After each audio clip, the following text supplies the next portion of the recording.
57 000 hectares en deçà de la frontière italienne, 45 000 au-delà.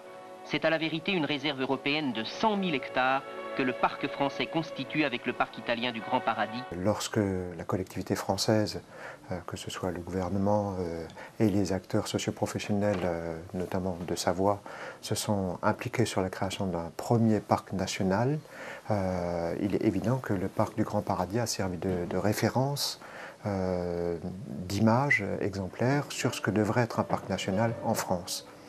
Et le fait d'avoir créé ce parc national français en tant que voisin immédiat du premier parc national italien n'est pas un hasard. Le bouquetin est le symbole commun des deux parcs français et italiens. Ce bouquetin circule librement par-delà la frontière franco-italienne sans chercher à savoir s'il est en Italie ou en France.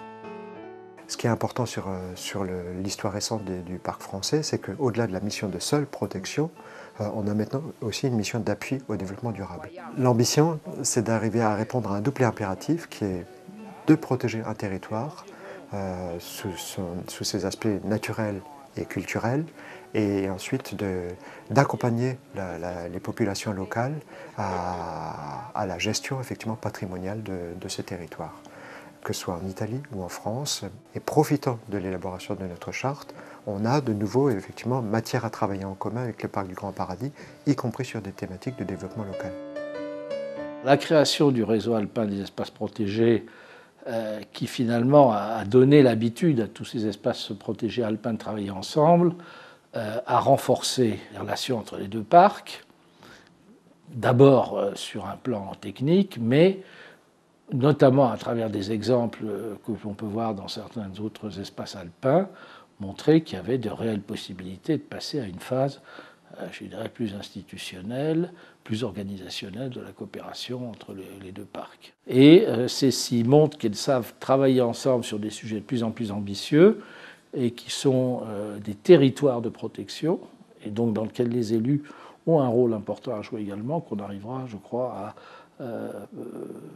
à atteindre cette dimension réellement internationale d'un grand espace alpin protégé. Il y a eu par le passé beaucoup de collaboration entre les deux parcs sur le bouquetin, puisque les animaux ne connaissent pas non plus les frontières et des migrations régulières s'effectuent entre les deux parcs.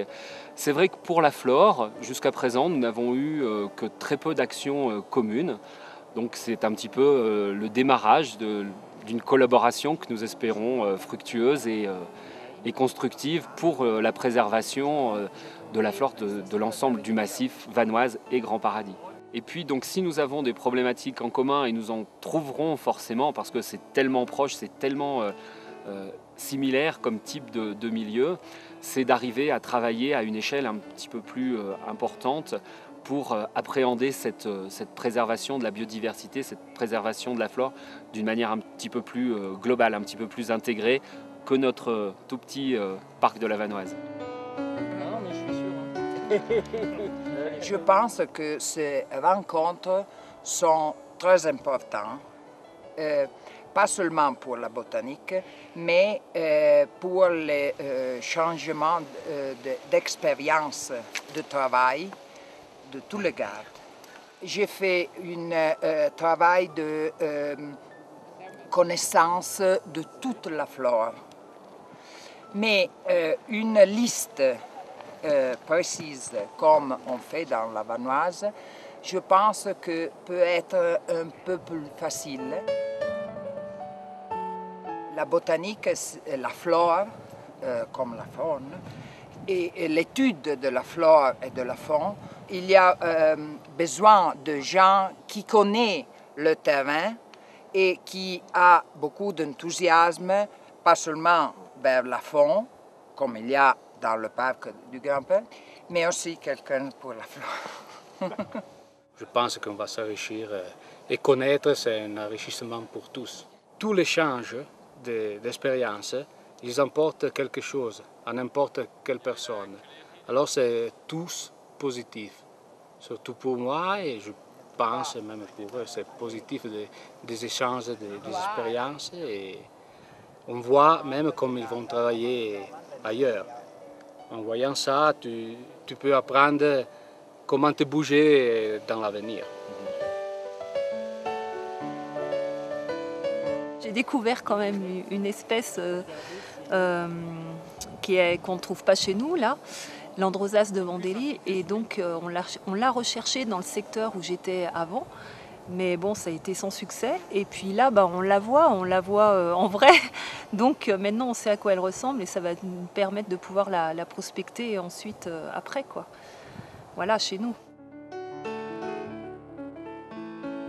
On a une grande homogénéité du point de vue morphologique, aussi de gestion de certaines activités de conservation de la nature, mais surtout parce que les deux expériences, les possibilités de voir des relations avec le monde scientifique peut enrichir encore plus cette continuité territoriale que nous avons déjà aujourd'hui. C'est un point important pour nous, à la fois sur le plan historique, les liens qui se sont créés, et je dirais que c'est des liens à la fois des liens qui rapprochent les territoires, et dans une idée aussi de réseau écologique transnational. C'est un lien qui rapproche les hommes, et puis un lien bien sûr qui rapproche les institutions avec les différents thèmes que sont bien sûr la grande faune, historiquement c'est là-dessus qu'on a travaillé avec le bouquetin, mais aussi les questions de communication, de gestion de la fréquentation, de tourisme, et puis aussi d'architecture, et puis le thème émergent évidemment de tout ce qui est développement durable, éco-responsabilité, qu'on a à travailler chacun de notre côté, puis à mettre en commun.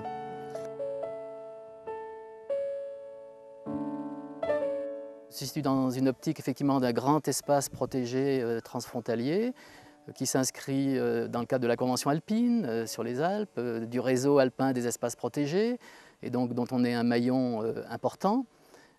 Et ensuite, il faut y donner une réalité. Alors il se trouve qu'on a chacun le diplôme européen du Conseil de l'Europe qui nous rapproche, et puis l'idée aussi d'inscrire les deux parcs dans une logique transfrontalière au titre du patrimoine mondial. Et ce regard international, ce label, cette caution internationale peut être valorisante pour la population locale, pour les acteurs locaux, et leur donner aussi plus de recul par rapport aux actions de protection qu'on est amené à mener et qui ressentent quelquefois comme une contrainte.